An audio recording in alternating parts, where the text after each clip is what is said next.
ഞാൻ എല്ലാ രാജ്യങ്ങളും 200 രാജ്യങ്ങളിൽ ആൾക്കാരെ ദുബൈയിൽ വെച്ച് കണ്ടിട്ടുണ്ട്, അല്ലെങ്കിൽ ഗൾഫിൽ കണ്ടിട്ടുണ്ട്. എൻ്റെ ജോലി അവിടെ ജേർണലിസ്റ്റാണ്. ടെലിവിഷൻ ഞാൻ എൻ്റെ പ്രോഗ്രാമൊക്കെ അവതരിപ്പിച്ചാണ്.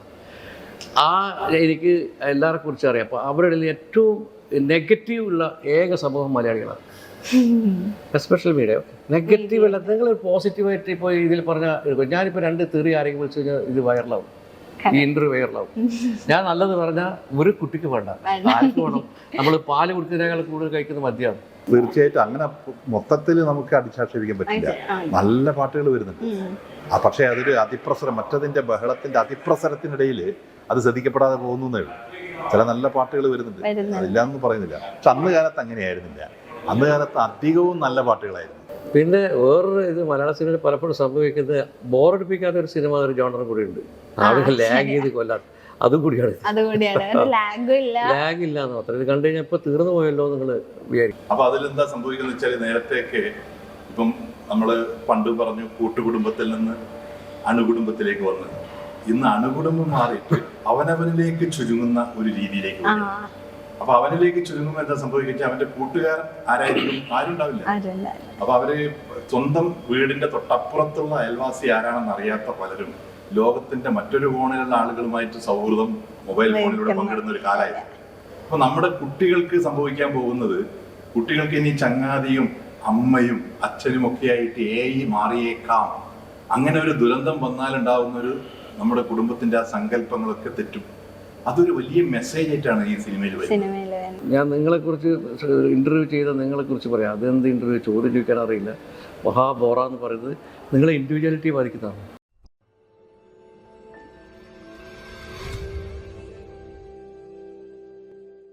ഹലോ എവ്രിവൺ, ഇന്ന് നമ്മുടെ ഒപ്പം ഉള്ളത് മോണിക്ക, ഒരു AI സ്റ്റോറി എന്ന സിനിമയുടെ ഡയറക്ടറാണ്. അഷ്റഫ് സാർ, വെൽക്കം ടു മാത്സ്റ്റിക് മീഡിയ. സർ, ഫസ്റ്റ് തന്നെ എനിക്ക് ചോദിക്കാനുള്ളത്, മോണിക്ക ഒരു AI സ്റ്റോറി. അപ്പോൾ അത് AI സ്റ്റോറി എന്നൊക്കെ കേൾക്കുമ്പോൾ തന്നെ ആൾക്കാർക്ക് കുറച്ച് ഇതുണ്ടാവും, ഇത് ഏതൊരു ജോണറാണെന്നൊക്കെ. അപ്പം നമ്മുടെ മൂവി എങ്ങനെ ഏത് ജോണറിലായി പെടും? ഇത് ശരിക്കും പറഞ്ഞാലൊരു കമ്പ്യൂട്ടർ ബേസ്ഡ് സ്റ്റോറിയാണ്, ഫിലിമാണ്. അപ്പോൾ ഇതിൻ്റെ ഒരു ജോണർ ചോദിക്കുമ്പോൾ, ഇതൊരു കുട്ടിയും ഒരു ഇൻ്റർനെറ്റിലൂടെ പരിചയപ്പെട്ട ഒരു AI ആയിട്ട് പരിചയപ്പെടുന്ന ഒരു സിനിമയാണ്. അപ്പോൾ ഇതിന് നമുക്ക് ഏത് ജോണറിൽ വെക്കാം. കുട്ടികളുടെ സിനിമ ആക്കാം, സയൻറ്റിഫിക് ഫിലിം ആക്കാം. സയൻറ്റിഫിക് ഫിലിം എന്ന ജോണർ ഉണ്ടല്ലോ, നല്ല സയൻസ് ഫിക്ഷൻ വെക്കാം. പിന്നെ ഒരു നല്ലൊരു മെലോ ഡ്രാമയും ഒരു ഫാമിലി മൂവി, നമ്മൾ ഊന്നൽ കൊടുക്കുന്ന ഫാമിലി മൂവിയാണ്. പിന്നെ വേറൊരു ഇത് മലയാള സിനിമയിൽ പലപ്പോഴും സംഭവിക്കുന്നത്, ബോറടിപ്പിക്കാത്ത ഒരു സിനിമ ഒരു ജോണറും കൂടി ഉണ്ട്. ആളുകൾ ലാഗ് ചെയ്ത് കൊല്ലാത്ത അതും കൂടിയാണ്. ലാഗ് ഇല്ലാന്ന് മാത്രം. ഇത് കണ്ടു കഴിഞ്ഞാൽ ഇപ്പൊ തീർന്നു പോയല്ലോ നിങ്ങൾ വിചാരിക്കും. അതുകൊണ്ട് കാരണം വെച്ചാൽ ഇത് സിനിമ ഞാനൊരു 5 അല്ല 10 പ്രാവശ്യം ആൾക്കാരെ കൊണ്ട് മാറ്റി ഡബ് ചെയ്തിട്ടുണ്ട്.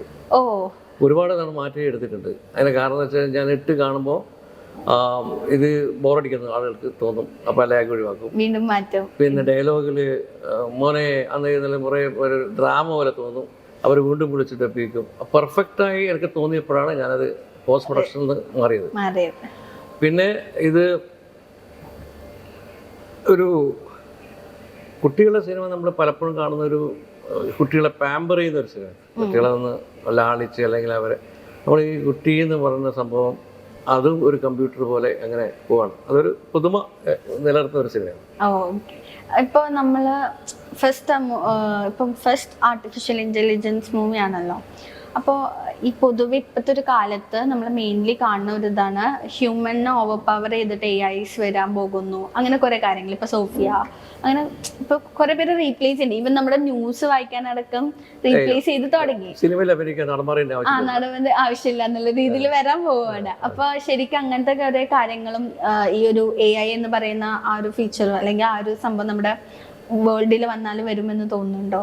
റീപ്ലേസ്മെന്റ് അത് ലോകത്തിൽ നടക്കുന്ന സയന്റിഫിക് എക്സ്പ്ലോർ ഇന്ത്യയിലെത്താൻ കുറച്ച് സമയം എടുക്കാറുണ്ട് മുമ്പ്, ഇപ്പോഴല്ല. അപ്പോൾ നിങ്ങളെ പോലെ പുതിയ തലമുറ എക്സ്പ്ലോർ ചെയ്യും. അതാരും പറഞ്ഞു കൊടുക്കേണ്ട ആവശ്യമില്ല. പണ്ട് പറഞ്ഞു കൊടുക്കണം. ഇതിപ്പോ യൂണിവേഴ്സിൽ ഒരു ഗ്രാമമായി, ലോകം മുഴുവൻ ഒരു വില്ലേജായി. ഇനിയിപ്പോൾ ഒന്നും ആർക്കൊന്നും ഇപ്പം യൂറോപ്പിൽ നിന്നുകൊണ്ട് എൻ്റെ വീട്ടിൽ എന്താ നടക്കുന്നുള്ളത് ഗൂഗിൾ സെർച്ച് ചെയ്താൽ കിട്ടും, ഗൂഗിൾ മാപ്പ് നോക്കിയാൽ. അപ്പോൾ അത് സംഭവിച്ച പോലെ നമ്മൾ മലയാള സിനിമയും ചെയ്യാത്ത ഒരു കാര്യം അങ്ങനെ നമ്മൾ ചെയ്തല്ല. നമ്മളൊക്കെ ഉള്ള സംഭവം വെച്ചിട്ട് ക്യാമറ മറ്റൊന്ന് വെച്ചിട്ട് ചെയ്യാന്നല്ലാതെ ഒരു പരീക്ഷണത്തിന് എക്സ്പെരിമെൻ്റ് അധികാരമില്ല. അതിനകത്ത് ഇടി അടി ന്യൂജൻ കണ്ടൻറ്റൊക്കെ വെച്ച് കൊണ്ടുപോകാന്നല്ലാതെ അത് കോടികൾ കറക്റ്റ് ചെയ്യാന്നല്ലാതെ എന്താണ് ഒരു അത് എനിക്ക് തമിഴ് സിനിമയാണ് എനിക്ക് ഇഷ്ടപ്പെട്ടത്. ഇന്ദിരൻ എന്ന് പറഞ്ഞ സിനിമ കണ്ടിട്ടില്ല, രജനികാന്ത്. അപ്പോൾ എന്തൊരു അവരെടുത്ത് എല്ലാം ഇപ്പം നമ്മളിപ്പോൾ പുതിയ കൺസെപ്റ്റിൽ വരുമ്പോൾ ശങ്കറൊക്കെ ഇങ്ങനെ ഒരു ഫിലിമിൻ്റെ ആ തോട് മാറ്റിയിട്ട് ടെക്നിക്കലായിട്ട് ഭയങ്കരമായിട്ട് ശ്രദ്ധിച്ച ആളുകളാണ്. അപ്പോൾ നമുക്ക് ഞാൻ ഈ സിനിമ ഇറങ്ങുമ്പോൾ ഇപ്പോൾ എപ്പോഴും ശ്രദ്ധിക്കുന്ന വെച്ചാൽ ഇതുപോലൊരു സിനിമ മുമ്പ് പറയും ഇപ്പോൾ പല കോൺട്രവേഴ്സി നടക്കല്ലേ. അപ്പോൾ ഞാനിങ്ങനെ സിനിമ പോസ്റ്റ് പ്രൊഡക്ഷൻ കഴിഞ്ഞ് സെൻസർ കഴിഞ്ഞിട്ട് ഞാൻ വെറുതെ ഇങ്ങനെ നോക്കിയപ്പോൾ ഹെർ എന്ന് പറഞ്ഞിട്ടൊരു ഇംഗ്ലീഷ് ഫിലിമുണ്ട്. അതിൽ AI ആണ്, പക്ഷെ അതിൽ കാണുന്നില്ല, ശബ്ദത്തിലൂടെയാണ്. അപ്പോൾ അതിനോട് പ്രണയിക്കുകയാണ് അയാൾ. അപ്പോൾ അങ്ങനെ വന്നപ്പം ഒരു ഒരു ഒരു രീതിയിലൊരു സിനിമ ലോകത്ത് വന്നിട്ടുള്ളൂ. അത് ഹോളിവുഡ് പടം, ഇന്ത്യയിലല്ല ഇവിടെ വന്നിട്ടില്ല. അപ്പോൾ AI നമ്മൾ ചെയ്യുമ്പോൾ വളരെ ശ്രദ്ധിച്ച് ചെയ്തിട്ടില്ലെങ്കിൽ പൊട്ടിപ്പോകും. നിങ്ങൾ പറഞ്ഞ കറക്റ്റാണ്. ഈ സോഫിയ പറഞ്ഞിട്ടുണ്ട് ഞാൻ ലോകം നശിപ്പിക്കുന്നതൊക്കെ പറ്റും. ആറ്റോമിക് എനർജി ഉണ്ടാക്കിയത് എന്തിനാണ്? ഇലക്ട്രിസിറ്റി ഉണ്ടാക്കാനാണ്. പക്ഷെ പിന്നെ ഉപയോഗിച്ചത് എന്തിനാ? ലോകം ഇല്ലാക്കാതെ. അപ്പോൾ നമുക്കതുപോലെ നമ്മൾ ഈ AI വളരെ നെഗറ്റീവായിട്ടാണ്. നമ്മൾ ഇതിനെന്ത് ചെയ്യുന്നു? പോസിറ്റീവാക്കും. അത് ആ ഒരു പോസിറ്റിവിറ്റി ഇല്ലായിരുന്നുവെങ്കിൽ ഈ സിനിമ നിലനിൽക്കില്ല. കാരണം നമ്മളൊരു ആളുകളെ തെറ്റിദ്ധരിപ്പിക്കുകയും ഇപ്പം നമ്മളെ പല സിനിമകളും മലയാള സിനിമയിൽ പല സിനിമകൾ അവസാനിപ്പിക്കുന്നത് സാധാരണ പണ്ടൊക്കെ ഒരു കൊലപാതകം നടത്തിയ ഒരാളെ അറസ്റ്റ് ചെയ്തിട്ട് വിടും. ഇപ്പോൾ കൊലപാതകം നടത്തിയ ആൾ ഫ്രീ ആയിട്ട് വിടുക സിനിമയിൽ. ഹാപ്പി എൻഡിങ് മാത്രമല്ല. ഇപ്പോൾ ഞാൻ സിനിമയുടെ പേര് പറയുന്നില്ല. അയാൾ ഒരു മൂന്നോ നാലോ മർഡർ ചെയ്യുന്നുണ്ട്. പക്ഷേ അയാളെ പിന്നെ നിയമത്തിന് മുമ്പിൽ കൊണ്ടുവരുന്നില്ല. അയാൾ തുടർന്ന് അങ്ങനെ പോവുകയാണ്. പണ്ട് അങ്ങനെയല്ല. അപ്പോൾ നമ്മളെ ഒരു കൺസെപ്റ്റിൽ ഡിസ്ട്രക്റ്റീവ് കൺസെപ്റ്റ് ഇങ്ങനെ വന്നിട്ടുണ്ട്. അപ്പോൾ ചോദ്യം കറക്റ്റാണ്. AI വളരെ നല്ല രീതിയിൽ ലോകത്തെ കൊണ്ടുപോകുന്ന ഒരു സിനിമയാണ് ഇത്. മലയാളത്തിൽ ചില സിനിമ അൺടൈമായിട്ട്, അതായത് അസമയത്ത് വരും. ആ സിനിമ ചിലപ്പോൾ എന്താ പറയുക, ആളുകൾ പറയുമല്ലോ ഇന്നലെ അത് ആ സമയത്ത് വരേണ്ടതല്ലേ, ഇപ്പോൾ വരേണ്ടതാണ് തോന്നുന്നു. അങ്ങനെയുള്ളൊരു സിനിമയത്. ഇപ്പോൾ ഈ ഒരു നേരത്തെ ശ്രീപദായിട്ട് സംസാരിച്ചപ്പോൾ ആള് പറഞ്ഞായിരുന്നു ഭയങ്കര ഇമോഷണലായിട്ട് ഒരു കണക്ഷൻ പോലെ ആ ഒരു AI ആയിട്ട് വരുന്നുണ്ട് അമ്മ എന്നുള്ള രീതിയിൽ നിന്നൊക്കെ.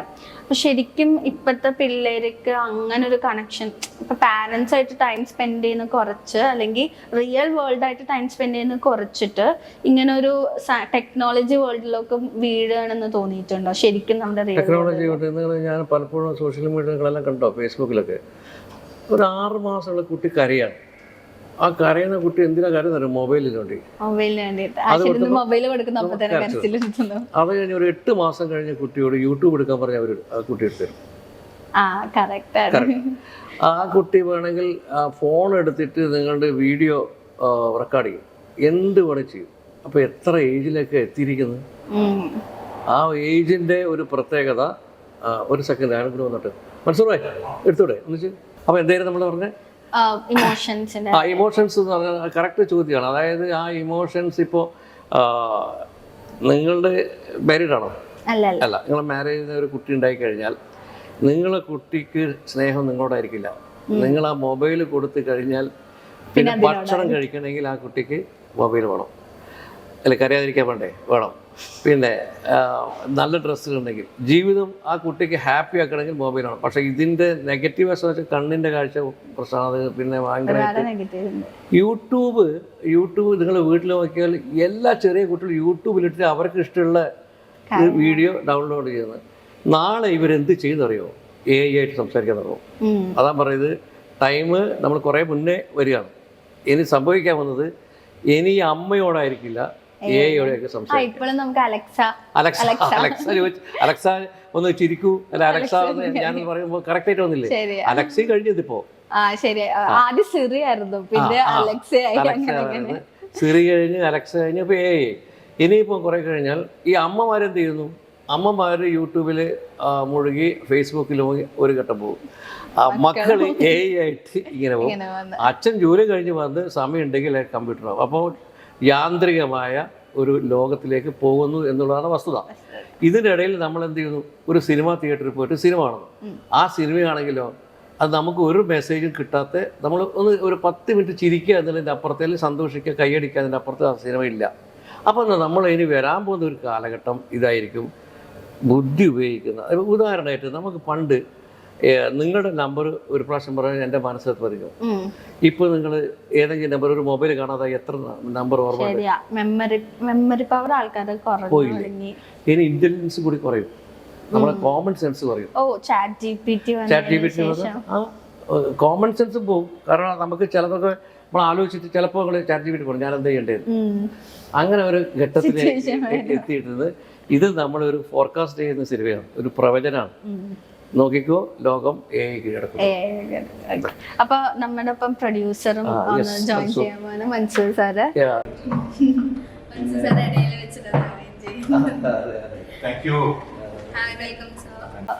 ഞാൻ അദ്ദേഹത്തെ പരിചയപ്പെടുത്താം. അദ്ദേഹം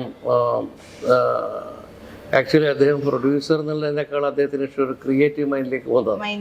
അപ്പം ഈ സിനിമയിലെ ആക്ടറാണ്. സ്ക്രിപ്റ്റിൽ എൻ്റെ കൂടെ ഉണ്ടായിരുന്നു, ഹെൽപ്പ് ചെയ്തിരുന്നു.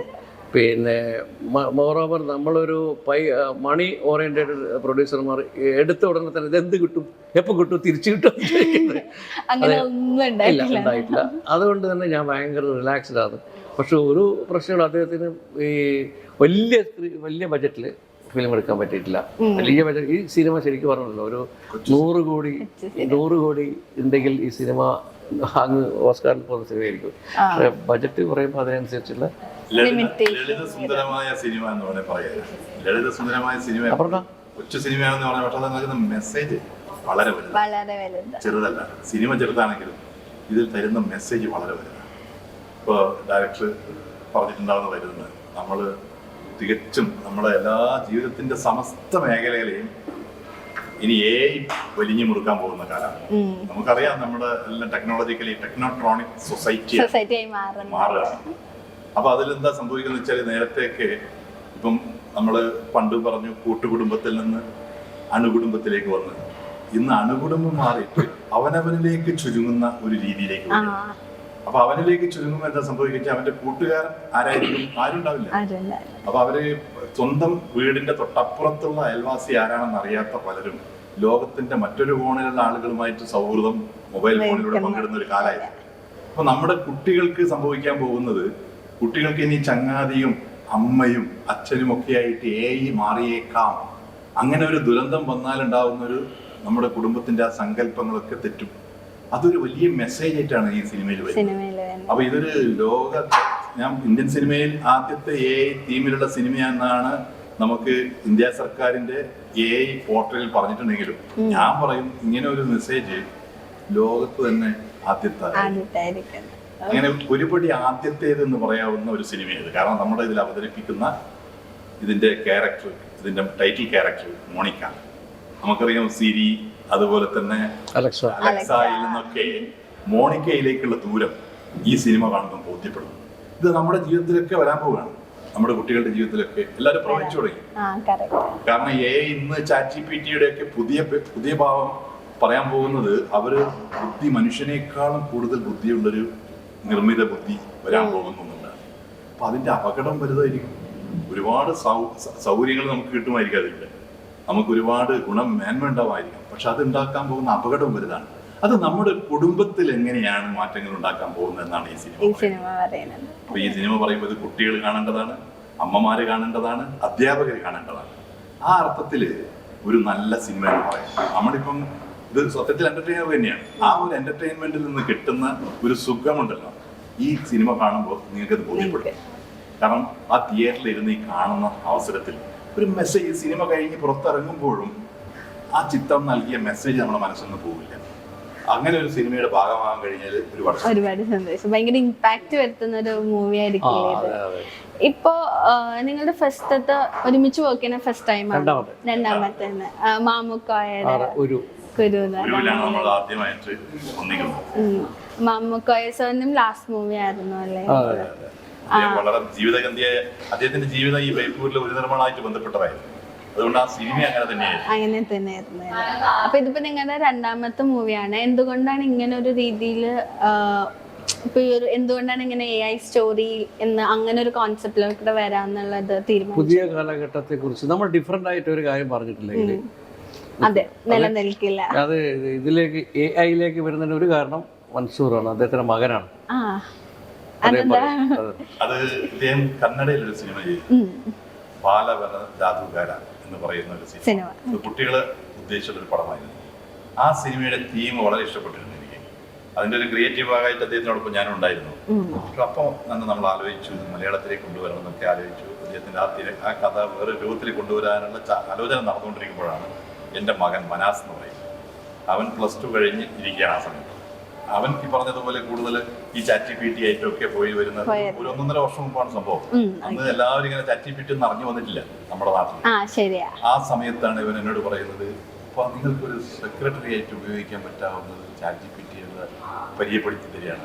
എന്നോട് പറഞ്ഞു, ഇതൊരു സംഭവം നിങ്ങൾ സിനിമ ചെയ്യുമ്പോൾ ഈ ഒരു തീമിലേക്ക് സിനിമ ചെയ്തൂടെ. അങ്ങനെയാണ് ഞാൻ ഡയറക്ടറായിട്ട് നമ്മുടെ ടീമിന്റെ കാര്യങ്ങളിൽ ഒരു മാറ്റം വരുത്തി. അങ്ങനെയാണ് അദ്ദേഹത്തിന്റെ തിരക്കഥയിലേക്ക് ഞാനും രംഗപ്രവേശം ചെയ്തത്. ഞങ്ങൾ ഈ വിഷയം ഒന്നിച്ച് പഠിച്ചു. അങ്ങനെ വളരെ മനോഹരമായ ഒരു സിനിമയിലേക്ക് വന്നു. ഇതിൽ കാസ്റ്റിംഗ് ഒക്കെ എങ്ങനെ ചെയ്തത്? അപർണയുണ്ട്, മുതുകാചാര്യൻ. അത് ഞാൻ പറഞ്ഞു, സോഷ്യൽ മീഡിയയുടെ ഒരു ഹെൽപ്പാണ്. അപർണ സോഷ്യൽ മീഡിയയിൽ പരിചയപ്പെട്ടതാണ്. അപർണയോട് ആ സിനിമയെക്കുറിച്ച് കഥ പറഞ്ഞപ്പോൾ അവർക്ക് ഇഷ്ടമായി. അപർണയുടെ ഒരു പ്രത്യേകത, അപർണയ്ക്ക് ഒരു സിനിമയുടെ പേര് പറഞ്ഞില്ല, പല സിനിമയുടെ ഓഫർ വന്നിട്ട് അവർ പോയിട്ടില്ല. അവർ വളരെ സെലക്റ്റീവ് എന്നല്ല, അവർ മൈൻഡ് സെറ്റ് എന്ന് പറഞ്ഞാൽ പോസിറ്റീവാണ്. അവർ ക്ലാസ് ടീച്ചർ പോലെ കുട്ടികളെ പഠിപ്പിക്കുക, അങ്ങനെ ഒരു പോസിറ്റീവ് അല്ലാത്ത നിൽക്കില്ല. കാരണം അവർ ആക്ച്വലി അമൃത മഠത്തിൽ നിന്നാണ് അവർ പഠിച്ചൊക്കെ. അതിപ്പം അത് വന്നപ്പോൾ അവർ അമ്മയൊക്കെ അത് ഒരുപാട് ഡിസിപ്ലിനാണ്. അപ്പോൾ അവർ വളർത്തിയെടുത്തത് അങ്ങനെ ഒരു രീതിയിലാണ്, എന്തെങ്കിലും മനുഷ്യൻ നന്മ ചെയ്യുക. അപ്പം ഒരു ഉദാഹരണമായിട്ട് കൊച്ചിയിൽ നമ്മൾ ഒരു ഷൂട്ട് ചെയ്തുകൊണ്ടിരിക്കുകയായിരുന്നു. ഷൂട്ട് ചെയ്യുമ്പോൾ ഉച്ചയ്ക്ക് ലഞ്ചിന് കയറി. അപ്പോൾ ലഞ്ചിന് ഇങ്ങനെ കഴിച്ചുകൊണ്ട് നിൽക്കുമ്പോൾ റോഡ് സൈഡിൽ ഒരു ബെഗ്ഗർ ഇരിക്കുന്നുണ്ടായിരുന്നു. അപ്പം മഴയും പെയ്തുണ്ടായിരുന്നു. അപ്പോൾ നമ്മളെങ്ങനെയെങ്കിലും വണ്ടിയിലേക്ക് ഇങ്ങനെ കയറാമെന്ന് നോക്കുമ്പോൾ ഇവർ നേരെ പോയി ബെഗ്ഗറിട്ടാണ്.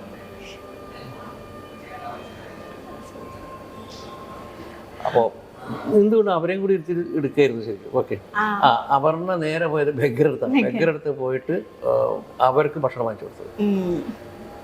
അപ്പോൾ ഇവര് ചെറുപ്പത്തിലെ പഠിപ്പിച്ചെന്ന് വെച്ചാൽ മറ്റുള്ളവർക്ക്, പക്ഷെ മറ്റ് ചില കാര്യങ്ങൾ വളരെ സ്ട്രിക്റ്റാണ്. സ്ട്രിക്റ്റ് മീൻസ് അവർ ഒരു നമുക്കൊരു വെസ്റ്റേൺ സ്റ്റൈലിൻ്റെ ഒരു ഗുണം കാണാനുണ്ട്. നമ്മളിപ്പോൾ 9 മണിക്ക് വരണമെന്ന് പറഞ്ഞാൽ നമ്മൾ 8:55 തുടങ്ങും, അവരെത്തും. നമുക്ക് അറിയണം, പഠിക്കേണ്ട പോലെ. ഞാൻ ഗൾഫിലായതുകൊണ്ട് എനിക്കറിയാം. കാരണം അവിടെ ഇങ്ങനെയാണ് 8:30 ഒരു അപ്പോയിൻമെൻറ്റ് 8:20 അവിടെ എത്തിയില്ലെങ്കിൽ 8:30 കൃത്യത്തിന് അപ്പോയിൻമെൻറ്റ് ക്യാൻസൽ. 31 ആകുമ്പോഴാണ്. അപ്പോൾ ട്രാഫിക് ജാം ഉണ്ട് പറഞ്ഞാൽ എനിക്ക് 6 മണിക്ക് പുറപ്പെട്ടു വയ്ക്കും. അവിടുത്തെ മലയാളി ഭയങ്കര അക്കസ്റ്റംഡാണ് നേരത്തെ. ഇവിടെ എത്തിയ അപ്പോൾ നമ്മൾ ചാർലി ചാപ്ലിൻ്റെ ഒരു ഫേമസ് പടമുണ്ട് മോഡേൺ ടൈംസ്. യന്ത്രം ഉണ്ടാക്കി കഴിഞ്ഞാൽ യന്ത്രം നമ്മെ ഭരിക്കും എന്നുള്ളത് മനസ്സിലായി. അത് അന്ന് മനുഷ്യൻ, നമ്മൾ ഇന്നലെ വരെ ചാർലി ചാപ്ലിൻ ഇപ്പൊ അതാ സംഭവിക്കാൻ പോകുന്നത്. ഇനി നമ്മളെ നിയന്ത്രിക്കുന്നതൊക്കെ ഒരു പക്ഷേ യന്ത്രവൽകൃതമായ ഒരു ലോകത്ത്. പിന്നെ ഞാൻ മീഡിയയിൽ, പ്രിന്റ് മീഡിയയിൽ വർക്ക് ചെയ്തിരുന്നു, വിഷ്വൽ മീഡിയയിൽ വർക്ക് ചെയ്തിരുന്നു. ഞാൻ രണ്ടും ഇല്ലാതെ ഇപ്പോൾ സോഷ്യൽ മീഡിയയിലേക്ക് വരാൻ ഇനി മനസ്സിലായില്ല. അതുതന്നെയാണ് നിങ്ങളെ ഈ പറഞ്ഞ ചോദ്യത്തിന് ഉത്തരം. സിനിമ എടുക്കുമ്പോൾ കമേഴ്ഷ്യൽ സിനിമ ബഡ്ജറ്റിൽ ഇങ്ങനെ അടി കുത്ത് മ്യൂസിക്കെല്ലാം അടിച്ച് പൊളിച്ചിട്ട് ഒരു സിനിമ കാശ് കിട്ടും. പക്ഷേ അത് ഇറങ്ങിയ സമയം മാത്രമേ ഉണ്ടാവും. ഒരു മാസം കഴിഞ്ഞ് നിങ്ങൾ സിനിമയെക്കുറിച്ച് ആലോചിക്കുമോ? ഞാൻ സിനിമയുടെ പേര് പറഞ്ഞില്ല. ഈ സിനിമ ചരിത്രത്തിൽ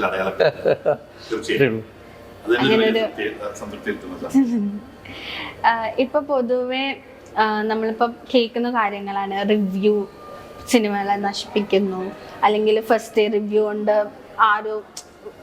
ഓടേണ്ട സിനിമ മൊത്തത്തിലായിട്ട് തിയേറ്ററിന് പോകുന്നതൊക്കെ. അപ്പോൾ ശരിക്കും അങ്ങനത്തെ എന്തെങ്കിലും ഉണ്ടോ? റിവ്യൂകൾ ശരിക്കും സിനിമകളെ നശിപ്പിക്കുമെന്ന് തോന്നിയിട്ടുണ്ട്? നശിപ്പിക്കല്ല, ഞാനൊരു റിവ്യൂറാണ്. ഞാൻ ഫിലിമിലെ റിവ്യൂ ചെയ്ത ഒരാളാണ്. അത് ഇവരെല്ലാം ചെയ്തതിന് എത്രയോ കാലം മുമ്പ്. ഫിലിമിൻ്റെ വെള്ളി നക്ഷത്രം, ഫിലിം മാഗസിൻ, കലാകുമാരിയൊക്കെ ഞാൻ 5 പുസ്തകം ചെയ്തിട്ടുണ്ട് ഫിലിമിനെ കുറിച്ച്. അപ്പോൾ ചീഫായിട്ട് നിന്നിരുന്നു. അതിൻ്റെ ശരിക്കും റിവ്യൂ ആ കാലഘട്ടത്തിൽ കോഴിക്കോടൻ സിനിക്ക് നല്ല മറകളാണ്. അപ്പം റിവ്യൂ നല്ലതാണ്. കാരണം ഒരു സിനിമയെ സിനിമ കാണുന്നതിന് മുമ്പ് ഒരു റിവ്യൂ കിട്ടിക്കഴിഞ്ഞാൽ നല്ലതാണ്. പക്ഷേ അത് ഞാൻ പേരൊന്നും പറയുന്നില്ല. ഒരു സിനിമ ചിലപ്പോൾ ഈ നിങ്ങൾക്കറിയാം, ഒരു സിനിമ കാണുമ്പോൾ നമ്മൾ ഫ്രണ്ട്സാണ് ചോദിക്കുന്നത്, അല്ല ആ സിനിമ കണ്ടോ? ഞാൻ കണ്ടു, എങ്ങനെയുണ്ട്? അത് അവസാന ഭാഗം അല്ലെങ്കിൽ മറ്റേ ലാഗിങ് ആണ്, അല്ലെങ്കിൽ വേറെ എന്തെങ്കിലും ഒരു എന്ത് ജോണർ പെട്ടെന്ന്. ഇതാണ് റിവ്യൂ ഇപ്പോഴത്തെ. അതായത് ആ പറയുന്ന വ്യക്തിക്ക് ഇഷ്ടമല്ലാത്തൊരു സിനിമയാണെങ്കിൽ അതിനെ അടിച്ച് പൊറിച്ച് 4 കഷ്ണമാക്കി മാറ്റും. ശരിക്കും അങ്ങനെ ഒരു ഫ്രീഡമാണ്. പക്ഷെ മറ്റൊരു ഫ്രീഡം എന്ന് പറഞ്ഞാൽ നിങ്ങൾക്ക് തരേണ്ടുന്നൊരു റൈറ്റ്സ് ഉണ്ട്. അതായത് ഞാൻ നിങ്ങളെക്കുറിച്ച് ഇൻ്റർവ്യൂ ചെയ്ത നിങ്ങളെക്കുറിച്ച് പറയാം, അതെന്ത് ഇൻ്റർവ്യൂ ചോദ്യം ചോദിക്കാൻ അറിയില്ല, മഹാബോറ എന്ന് പറയുന്നത് നിങ്ങളെ ഇൻഡിവിജ്വാലിറ്റി ബാധിക്കുന്നതാണ്. ശരിയാ. എനിക്ക് പറയാനുള്ള ഇൻഡിവിജ്വാലിറ്റി ഉണ്ടെന്ന് പറഞ്ഞാൽ നിങ്ങളൊരു ഇൻഡിവിജ്വാലിറ്റിയെ ടാർണിഷ് ചെയ്യുമ്പോൾ അത് അയാളുടെ റൈറ്റ്സിന് നേരെയുള്ള ചോദ്യം. അതാണ് എല്ലാവരും കോടതിയിൽ പോകുന്നത്.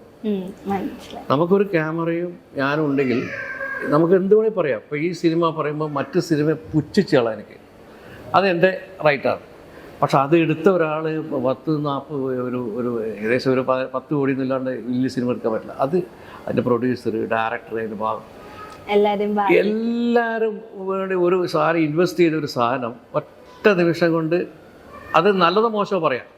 പക്ഷെ ഇത്രയും തറ സിനിമ ഞാൻ കണ്ടിട്ടില്ല. ഇതൊരു ഭയങ്കര ബോർ സിനിമയാണ്. ഇത് എന്നെല്ലാം പറഞ്ഞിട്ട് ഇങ്ങനെ പറഞ്ഞുകൊണ്ടിരിക്കുമ്പോൾ ഒരു 100ൽ ഒരു 25 ആൾ സിനിമ കാണില്ല. പിന്നെ ആ സിനിമ ഒരിക്കലും കാണില്ല. ഞാൻ ഇപ്പോൾ അങ്ങനെ പറയുന്ന ഒരു റിവ്യൂ കിട്ടിയാൽ ഞാൻ കാണില്ല, ഞാൻ കാണില്ല. ഇതിന് എൻ്റെ പൈസ സമയം കളയുന്നത്. ഞാൻ ഇദ്ദേഹം എന്നെ വിളിച്ചു പറയുന്നത് അശ്രമായി മറ്റേ സിനിമ കാണണേ എന്ന് പറയുമ്പോൾ ഞാനത് കാണുന്നു. എത്രയോ നല്ല സിനിമ വിളിച്ച് പറഞ്ഞിട്ടുണ്ട്. ഞാൻ അദ്ദേഹത്തോട് അതേ സമയം പുള്ളി പറയാണ്, എന്താ കാശ് കളരുത് കേട്ടോ, സിനിമ പോക്കാന്ന് പറഞ്ഞാൽ ഞാൻ കാണോ. അപ്പം അതെന്താ ആ ഇൻഡസ്ട്രിയെ തകർക്കുന്നതാണ്. പക്ഷേ ഇവർക്കെല്ലാം കുറേ ലക്ഷക്കണക്കിന് വ്യൂവേഴ്സ് ഉണ്ടാവും. അതിന് കാരണം എന്ന് വെച്ചാൽ ഞാൻ എല്ലാ രാജ്യങ്ങളും 200 രാജ്യങ്ങളിൽ ആൾക്കാരെ ദുബൈയിൽ വെച്ചിട്ടുണ്ട്, അല്ലെങ്കിൽ ഗൾഫിൽ കണ്ടിട്ടുണ്ട്. എൻ്റെ ജോലി അവിടെ ജേർണലിസ്റ്റാണ്. ടെലിവിഷൻ ഞാൻ എൻ്റെ പ്രോഗ്രാമൊക്കെ അവതരിപ്പിച്ചാളാണ്. എനിക്ക് എല്ലാവരെ കുറിച്ച് അറിയാം. അപ്പോൾ അവരുടെ ഏറ്റവും നെഗറ്റീവ് ഉള്ള ഏക സമൂഹം മലയാളികളാണ്. എസ്പെഷ്യൽ മീഡിയ നെഗറ്റീവ് അല്ല. നിങ്ങൾ പോസിറ്റീവായിട്ട് ഇപ്പോൾ ഇതിൽ പറഞ്ഞാൽ ഞാനിപ്പോൾ 2 തെറി ആരെങ്കിലും വിളിച്ചു കഴിഞ്ഞാൽ ഇത് വൈറലാവും, ഈ ഇൻ്റർവ്യൂ വൈറലാവും. ഞാൻ നല്ലത് പറഞ്ഞാൽ ഒരു കുട്ടിക്ക് വേണ്ട, ആർക്ക് വേണം? നമ്മൾ പാല് കുടിക്കുന്നതിനേക്കാൾ കൂടുതൽ കഴിക്കുന്ന മദ്യമാണ്. മനസ്സിലായില്ലേ? അപ്പോൾ അതുകൊണ്ട് ഞാൻ പറയുന്നത് വെച്ചാൽ ആ നെഗറ്റിവിറ്റിയിൽ നിന്നുകൊണ്ടാണ് ഈ റിവ്യൂ എങ്കിൽ റിവ്യൂ ഒരു കാര്യം ഞാൻ പറയാം, അദ്ദേഹം ചെയ്യുന്നത് ശുദ്ധ, ഞാൻ പറയുന്നത് എന്താ കാരണം എന്ന് വെച്ചാൽ അത് പറയുമ്പോൾ ഇപ്പോൾ അതായത് ക്രിമിനൽ കുറ്റമാണ്. അത് സിയാദ് കോക്കർ എന്ന് പറയുന്ന ആളുടെ സിനിമയെക്കുറിച്ച് ഇപ്പം കോടതി പോയിട്ട് അയാൾ യൂട്യൂബ് നീക്കം ചെയ്യേണ്ടി വന്നു. യൂട്യൂബ് നീക്കം ചെയ്യുമ്പോൾ അയാൾ കുറ്റം തെളിഞ്ഞോണ്ടല്ലേ. ഇതൊരു കേസ് കൊടുക്കാൻ പുള്ളിയായിരിക്കുന്നത് ആരാ വെച്ച് പറയുന്നില്ല. അപ്പോൾ ഭയങ്കര മോശം, വളരെ മോശം. ഇൻഡസ്ട്രിയെ തകർക്കുന്നു മാത്രമല്ല, ഞാൻ ഒരു ഒറ്റ ചോദ്യം ചോദിക്കുന്നത്, ഒരു ഷോർട്ട് ഫിലിം ഈ പറയുന്നതൊക്കെ എടുക്കാൻ പറ്റുമോ? മികച്ച ഷോർട്ട് ഫിലിം അല്ലെങ്കിൽ ആളുകൾ കാണുന്നൊരു ഷോർട്ട് ഫിലിം, ഒരു സിനിമ എടുക്കണമെങ്കിൽ എന്താണ് അതിൻ്റെ പിന്നിൽ? ഒരു സ്ക്രിപ്റ്റ് 2 വർഷം എഴുതിയിട്ടുണ്ട്, എന്നിട്ടാണ് ഈ സ്ക്രിപ്റ്റ് ചെയ്തത്. 2 വർഷം എയെ കുറിച്ച് പഠിച്ചിട്ടുണ്ട്, എയെ കണ്ടെത്തിയിട്ടുണ്ട്. അതിന് ഒരുപാട് ശ്രമങ്ങൾ നടത്തിയിട്ടുണ്ട്. അവരുടെ ഒരു ദിവസം കണ്ടല്ല, ഒരു 6 മാസം കണ്ടിന്യൂസ് സ്ക്രിപ്റ്റ് അയച്ചു കൊടുത്ത്. അത് പിന്നെ ഈ പയ്യൻ്റെ കാര്യം അവനെ പഠിപ്പിച്ചു. കുട്ടിയല്ലേ, മുതുകാടിൻ്റെ അപ്രോച്ച് വെച്ച് മുതുകാടിനെ പിന്നെ ഇമ്പ്രസ് ചെയ്തു. ഇതിൻ്റെ എത്ര സമയം എടുത്ത് 2-2.5-3 വർഷം എടുത്തിട്ട് ഒരു സിനിമ വർത്തിയത്. എത്ര ആൾക്കാരെ അധ്വാനമാണത്, എത്ര ആൾക്കാർ ജീവിത വരുമാനമാണത്. ഇത് ഇൻഡസ്ട്രിയാണ്.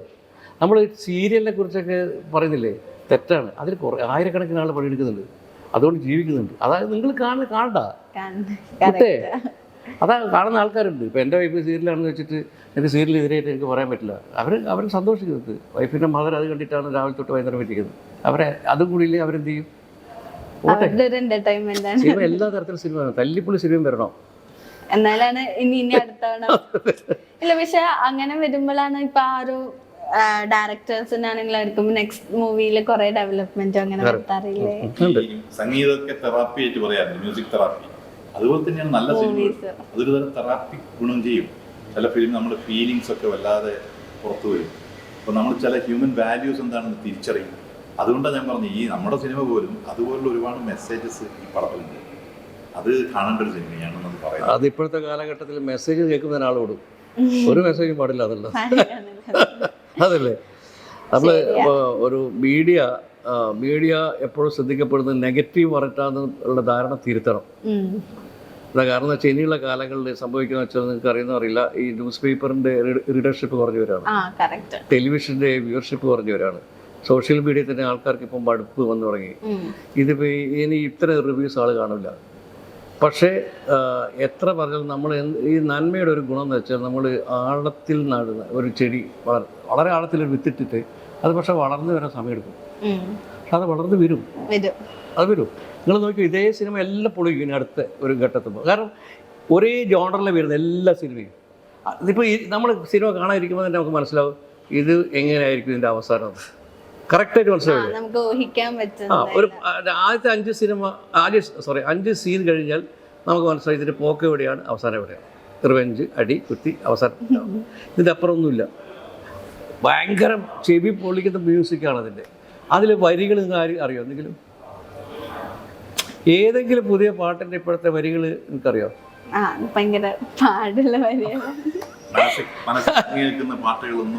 ഏത് ഭാഷയിലാണ് പറയുന്നത്? തെലുങ്കാണോ, കന്നഡയാണോ, തമിഴാണോ? ഇതിലെ ലിറിക്സ് നിങ്ങൾക്കറിയോ? ഞാൻ വിചാരിക്കും ചിലപ്പോൾ കന്നഡ ആയിരിക്കും, കന്നഡ സിനിമ എടുത്തോണ്ട് തെലുങ്കായിരിക്കും. പക്ഷെ മലയാളം ഞാൻ കേട്ടിട്ടില്ല പലതും. ഞാൻ ഒന്നും പറയാം, എൻ്റെ നാവിലും തുമ്പത്തിൽ വരുന്നുണ്ട് പല പാട്ടുകളും, ഞാൻ പറയുന്നില്ല. പാട്ടിന്റെ കാര്യം പറഞ്ഞപ്പോഴേ ഞാൻ ഓർത്തത്, ഇപ്പൊ മൻസൂർ സാർ ഈ ഒരു മൂവിയില് പാട്ട് ലിറിസിസ്റ്റ് അല്ലേ? അപ്പൊ എങ്ങനെ പാട്ടുകൾ എഴുതാറുണ്ട് മുന്നേ? ആദ്യമായിട്ടാണ് ഞാൻ എഴുതാറുണ്ട് പല പാട്ടല്ല. അപ്പൊ ഈ പാട്ട് എഴുതാനുണ്ടായ ഒരു സാഹചര്യം എന്ന് പറഞ്ഞാൽ ഞാനും ഇതിന്റെ മ്യൂസിക് ഡയറക്ടറും അതുപോലെ സംവിധായകനും ഇതിന്റെ പ്രൊമോഷൻ സോങ് എങ്ങനെയായിരിക്കണമെന്ന് ആലോചിച്ചപ്പോൾ പഴയ ടൂണിൽ ഒരു പാട്ട്, അതിൽ കുറച്ച് പുതിയ ടൂൺ കൂടി ചേർത്ത് ഒരു പാട്ട് വേണമെന്ന്. അപ്പോൾ എന്നോട് നിങ്ങൾ എഴുതാറുണ്ടല്ലോ, എന്തുകൊണ്ട് അങ്ങനെ ഡയറക്ടർ പറഞ്ഞതുകൊണ്ടാണ് ആ ഒരു ശ്രമം നടത്തിയത്. അങ്ങനെയാണ് ഈ പ്രൊമോഷൻ സോങ് പാടുന്നത്. അപർണ മണപ്പുറി എന്ന മലയാളി അല്ലാത്തൊരു അമേരിക്കക്കാരിയാണ് പ്രത്യേകത.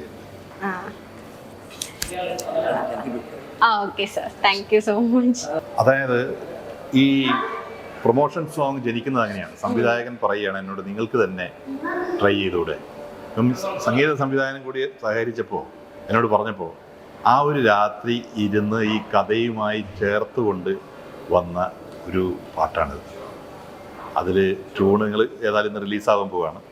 അതിൻ്റെ ട്യൂണ് അതിനനുസരിച്ച് അതിൽ പഴയ ഒരു മലയാളം പാട്ടിൻ്റെ ട്യൂണുണ്ട്, അതോടൊപ്പം പുതിയൊരു ടൂണിലും കൂടി ആയിട്ട് വന്നിട്ടുണ്ട്. ഇപ്പൊ ഈ പഴയ ആ ഒരു ടൂണിന് പറഞ്ഞല്ലോ മലയാള സോങ്സിന്റെ, ഇപ്പോഴത്തെ പാട്ടുകൾക്ക് അത് നഷ്ടപ്പെടുന്നു എന്നുള്ളൊരു തോന്നൽ. തീർച്ചയായിട്ടും അങ്ങനെ മൊത്തത്തിൽ നമുക്ക് അടിച്ചാക്ഷേപിക്കാൻ പറ്റില്ല. നല്ല പാട്ടുകൾ വരുന്നുണ്ട്. പക്ഷേ അതൊരു അതിപ്രസരം, മറ്റതിന്റെ ബഹളത്തിന്റെ അതിപ്രസരത്തിനിടയിൽ അത് ശ്രദ്ധിക്കപ്പെടാതെ പോകുന്നേ ഉള്ളൂ. ചില നല്ല പാട്ടുകൾ വരുന്നുണ്ട്, അതില്ലാന്ന് പറയുന്നില്ല. പക്ഷെ അന്ന് കാലത്ത് അങ്ങനെയായിരുന്നില്ല. അന്ന് കാലത്ത് അധികവും നല്ല പാട്ടുകളായിരുന്നു. പക്ഷെ ഇപ്പത്തെ തലമുറകൾക്ക് മെലഡി എന്നതിനേക്കാളും റാപ്പ് സോങ് ആണ് കൂടുതൽ ഇഷ്ടം തോന്നിയിട്ടുണ്ടോ? ഇതിലും നമ്മൾ റാപ്പും ചേർക്കുന്നുണ്ട്. വളരെ കറക്റ്റ് ആയിട്ടുള്ള ഒരു പോയിന്റ് ആണ്. അവരെ ആകർഷിക്കേണ്ടത് ഇതിനിടയിലേക്ക് റാപ്പ് ഞാൻ കൊണ്ടുവന്നിട്ടുണ്ട്. അപ്പൊ രണ്ട് തലമുറകളെ ആകർഷിക്കാൻ വേണ്ടിയിട്ട് പഴയതും പുതിയതും ചെയ്തുകൊണ്ടാണ് ഇതിന്റെ പ്രൊമോഷൻ സോങ്ങിലൂടെ സിനിമയിലേക്ക് അട്രാക്ട് ചെയ്യുക എന്നുള്ളത്. അപ്പൊ ആ സിനിമ വന്ന് കാണാനുള്ള ഒരു താല്പര്യം ഉണ്ടാവുന്നതോടുകൂടിയാണ് എന്താണ് ഈ സിനിമ പ്രേക്ഷകനോട് കൺവേ ചെയ്യുന്നത്. ആ സിനിമ ഒരു കാര്യം ഉറപ്പ് തരാൻ പറ്റും, ബോറടിക്കില്ല. നല്ല സുന്ദരമായി ഇരുന്ന് കുടുംബത്തോടൊപ്പം കാണാൻ പറ്റും. ഇപ്പത്തെ നമ്മുടെ മലയാള ഇൻഡസ്ട്രിയിൽ വരുന്ന കുറെ മൂവീസ് വൻ കൊമേഴ്ഷ്യലി ഹിറ്റ് ആവുന്നുണ്ട്.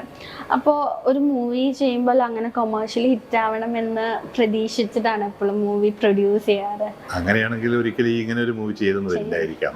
കൊമേഴ്ഷ്യലായിട്ടുള്ളത് മാത്രമായിരുന്നില്ല താല്പര്യം, നല്ലൊരു സിനിമ ചെയ്യണം. നല്ലൊരു സിനിമ. അതിൽ പ്രത്യേകിച്ചൊരു ആഗ്രഹം ഉണ്ടായിരുന്നത്, നമുക്ക് ഇന്ന് എത്ര സിനിമകൾ നമ്മുടെ കുട്ടികളെയും കൂട്ടിയിരുന്ന് തിയേറ്ററിൽ ഇരുന്ന് കാണാൻ പറ്റും. ഇന്ന് വളരെ വയലൻസ് എന്ന് പറഞ്ഞാൽ നമുക്ക് പ്രതീക്ഷിക്കാത്ത, തലയൊക്കെ അടിച്ച് തകർക്കുന്ന രീതിയിലുള്ള വയലൻസുകൾ, പിന്നെ അതുപോലെ മറ്റു പലതും പറയേണ്ടതില്ലാത്ത രീതിയിൽ കാണിക്കുന്ന ചിത്രങ്ങളായിരുന്നു അധികം വരുന്നത്. കുട്ടികൾ ഒരുമിച്ചിരുന്ന് മദ്യപിക്കുന്ന രംഗങ്ങൾ, ഇതൊക്കെയായിട്ട് നമുക്ക് അതൊക്കെ നമ്മുടെ ഈ ജീവിതത്തിൻ്റെ ഭാഗമാണെന്നൊക്കെയാണ് പറയുന്നത്. പക്ഷെ അങ്ങനെ ഒരു സിനിമ ചെയ്യാൻ ഏതായാലും നമുക്ക് പറ്റില്ല എന്നുള്ള ആഗ്രഹം കൊണ്ടാണ്. നല്ലൊരു സിനിമയായിരിക്കണം. പണ്ടൊക്കെ ഞാൻ പഠിക്കുന്ന കാലത്ത് സ്കൂൾ കുട്ടിയായിരിക്കുമ്പോൾ അന്ന് സ്കൂളിൽ അധ്യാപിക പോലുള്ള സിനിമകളൊക്കെ കൊണ്ടുവന്ന് പ്രൊജക്ടറിൽ വന്ന് കാണിച്ചിരുന്നൊരു കാലമുണ്ട്. ചില നല്ല സിനിമകൾക്ക് തിയേറ്ററിലേക്ക് ഞങ്ങളെ കൂട്ടി കൊണ്ടുപോയിരുന്ന ഒരു കാലമുണ്ട് എൻ്റെ പ്രൈമറി സ്കൂൾ വിദ്യാഭ്യാസ കാലത്ത്. ഇന്ന് അതുപോലെയൊക്കെ കൊണ്ടുപോകാമെന്ന് ആഗ്രഹിച്ചാൽ പോലും നമ്മുടെ പേരൻസിന് പോലും കൊണ്ടുപോകാൻ പറ്റുന്ന പടങ്ങൾ അത്രയുണ്ട്. അങ്ങനെ ഒരു ചിന്ത കൂടിയും ഈ ഒരു സിനിമയുടെ പിറകിലുണ്ടായിരുന്നു. അപ്പോൾ ഈ സിനിമ ഞാൻ നേരത്തെ പറഞ്ഞല്ലോ, ഒരു തെറാപ്പിയാണ്. തെറാപ്പി എന്ന് നമ്മൾ ആസ്വദിച്ചുകൊണ്ട് ആ സിനിമയിൽ അലിഞ്ഞു ചേർന്നുകൊണ്ട് കാണാൻ പറ്റും. ഇതിൻ്റെ ബാലനടൻ ഒരു അത്ഭുത ബാലൻ എന്നുള്ള രീതിയിലാണ്. അതായത് വളരെ കുസൃതിക്കാരനും അതുപോലെ ഹൈപ്പർ ആക്റ്റീവുമായ ഒരു ബാലന് സംഭവിക്കുന്ന പരിണാമമാണ്. ആ പരിണാമത്തിന് കാരണമായിത്തീരുന്നത് ഈ നിർമ്മിത ബുദ്ധിയാണ്. ഈ നിർമ്മിത ബുദ്ധിയായ കഥാപാത്രത്തെ അവതരിപ്പിച്ചുകൊണ്ട് അതിൽ നിന്ന് കിട്ടുന്ന ഇൻസ്പിരേഷൻ വലുതാണ് കുട്ടികൾക്ക്. അങ്ങനെ ഒരു ഇൻസ്പിരേഷൻ ആയിട്ട് ഈ പടം മാറും, മോണിക്ക ഒരു സ്റ്റോറി മാറും എന്ന ഒരു പ്രതീക്ഷ എനിക്കുണ്ട്. അപ്പം അതൊരു വലിയ കാര്യമാണ്. കമേഴ്ഷ്യൽ സക്സസ് എന്ന് പറഞ്ഞാൽ പിന്നീട് അതൊക്കെ പുറകെ വരുന്നതാണ്.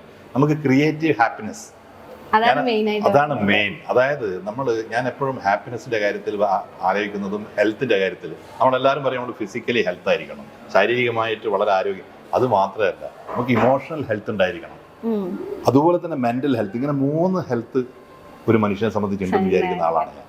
ആ ഒരു ഇമോഷണൽ ഹാപ്പിനെസ് ഈ സിനിമ കാണുമ്പോൾ കിട്ടുമ്പോൾ അത് അവരുടെ ഇമോഷണൽ ഹെൽത്ത് നന്നാക്കി എടുക്കുന്നുണ്ട്.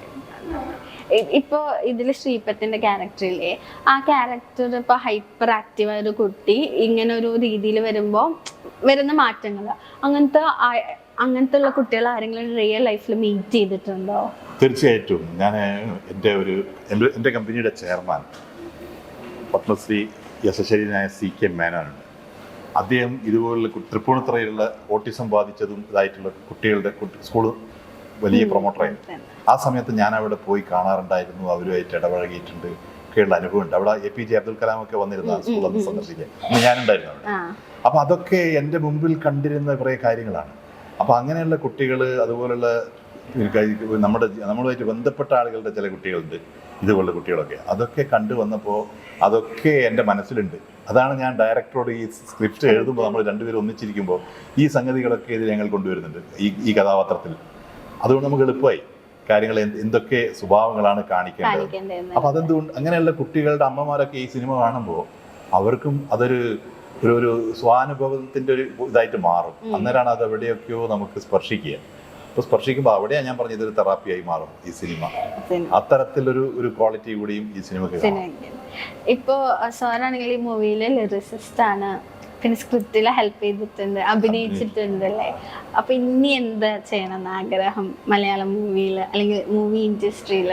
അഭിനയിച്ചിട്ടുണ്ടെന്ന് പറയുമ്പോൾ ഇതിലൊരു ഹെഡ് മാസ്റ്ററുടെ റോളായിട്ടാണ് ഞാൻ അഭിനയിച്ചിരിക്കുന്നത്.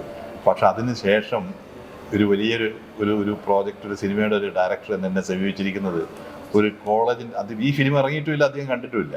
പക്ഷെ അദ്ദേഹം പറഞ്ഞ എനിക്ക് ഞാൻ ഉദ്ദേശിക്കുന്ന ഒരു പാർട്ട് നിങ്ങൾക്ക് സാധിക്കും, നിങ്ങൾ അഭിനയിക്കണം എന്ന് പറഞ്ഞാൽ അദ്ദേഹം എൻ്റെ അടുത്ത് വന്നിട്ടുണ്ട്. അദ്ദേഹത്തിൻ്റെ ഒരു പുതിയ സിനിമയിൽ ഞാൻ കോളേജ് പ്രിൻസിപ്പളായിട്ടാണ് വരാൻ പോകുന്നത്. അപ്പൊ നമുക്ക് അങ്ങനെ ഒരു അവസരം കിട്ടിയെന്നുള്ളത് നമ്മൾ അഭിനയിക്കുക, സിനിമയായിട്ട് ബന്ധപ്പെട്ട് ചേർന്നുകൊണ്ട് ഇതുപോലുള്ള കാര്യങ്ങൾ. ആദ്യമായിട്ടാണ് എനിക്ക് എഴുതാൻ പറ്റുന്നത് ഒരു തിരക്കഥ, ആദ്യമായിട്ടാണ് ഒരു പാട്ട് എഴുതുന്നത്. ഒരുപാട് ആദ്യത്തിന്റെ സിനിമയാണ് ഇതെന്ന് പറയാം. എന്നെ സംബന്ധിച്ച് ആദ്യമായിട്ടൊരു പാട്ട് എഴുതുന്നത്, ആദ്യമായിട്ട് അഭിനയിക്കാൻ, ഇതിനു മുമ്പ് മുഖം കാണിച്ചു പോയിട്ടുണ്ട്, പക്ഷെ ഒരു അഭിനയിക്കാൻ പറ്റുക എന്ന് പറഞ്ഞെന്നുള്ള രീതിയിലേക്ക് വരാൻ പറ്റുക. അതുപോലെയാണ് ഇതിലുള്ള അപർണ മൽബറി, അവരാദ്യമായിട്ടാണ് അത് ഇന്ത്യ ഗവൺമെന്റ് ആണ്. ഇന്ത്യ ഗവൺമെന്റ് ഇലക്ട്രോണിക്സ് മന്ത്രാലയത്തിന്റെ കീഴിലുള്ളതാണ് ഇത്. അവർ ഫസ്റ്റ് ടൈം എന്ന് പറഞ്ഞാൽ അവരതിൽ സർട്ടിഫൈ ചെയ്തു. ചരിത്രത്തിന്റെ അടയാളപ്പെടുത്തലാണ്. അതുകൊണ്ട് തന്നെ ഇതിൽ പങ്കെടുത്ത എല്ലാവർക്കും ആദ്യത്തെ തീമിലുള്ള സിനിമ. ഇനി ഒരു പക്ഷേ നിരവധി വരുമായിരിക്കാം, പക്ഷെ ഇത് അങ്ങനെ ആദ്യത്തേത് എന്നുള്ള രീതിയിൽ നമുക്ക് അംഗീകാരം കിട്ടിയപ്പോൾ ഇതൊരു 6-7 മാസം മുമ്പാണ് നമ്മൾ ഇതിന്റെ ഡീറ്റെയിൽ പുറത്തു വിട്ടതൊക്കെ. ഇപ്പോഴാണ് അതിനങ്ങനെ ഒരു അംഗീകാരം കിട്ടിയത്. ഇപ്പോൾ ഇതാ റിലീസാകാൻ പോകുന്നു 31 മെയ് 31 റിലീസാകുമ്പോൾ തീർച്ചയായും ഇതൊരു വ്യത്യസ്തമായ അനുഭവമായിരിക്കും. അപ്പൊ നമ്മുടെ പ്രേക്ഷകരോടും പറയാനുള്ളത് അത് തന്നെയാണ് പറയാം. നിങ്ങൾ ഒരുപാട് സിനിമകൾ കണ്ടിട്ടുണ്ടാവാം, ഈ അടുത്ത് ഒരുപാട് സ്റ്റഡഡ് ആയിട്ടുള്ള ബിഗ് ബഡ്ജറ്റ് സിനിമകൾ കണ്ടിട്ടുണ്ടാവാം. പക്ഷെ ഇതൊരു ലളിത സുന്ദരമായ മനോഹരമായ സിനിമയാണ്.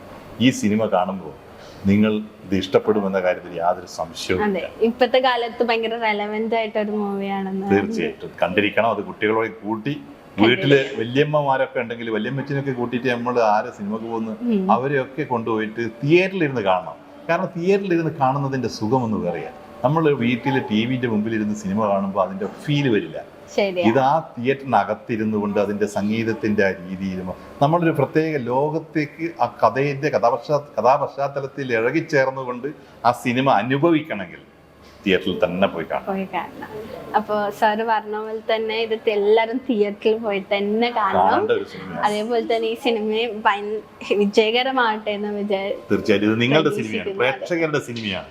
അവരുടെ കുട്ടികളുടെ അമ്മമാരുടെ അവരുടെ ജീവിതത്തിന്റെ അനുഭവത്തിലൊക്കെ ഒരുപക്ഷെ എന്തൊക്കെയോ നമ്മളോട് സംവദിക്കുന്നുണ്ട് ഈ സിനിമ. അതെന്താണെന്ന് നിങ്ങൾ തിരിച്ചറിയുക, നിങ്ങൾ സ്വീകരിക്കുക. അതാണ് പ്രേക്ഷകരോട് എനിക്ക് പറയാനുള്ളത്. അപ്പൊ ഇത്ര നേരം നമ്മുടെ ഒപ്പം ടൈം സ്പെൻഡ് ചെയ്തതിന് താങ്ക് യു സോ മച്ച്. ഒരുപാട് നന്ദി. സാർ ഇനി പുതിയ എന്താ പറയാ ഒരുപാട് റോളുകൾ അഭിനയിക്കാനും അവസരം കിട്ടട്ടെ എന്ന് ആശംസിക്കുന്നു. Thank you so much. Thank you.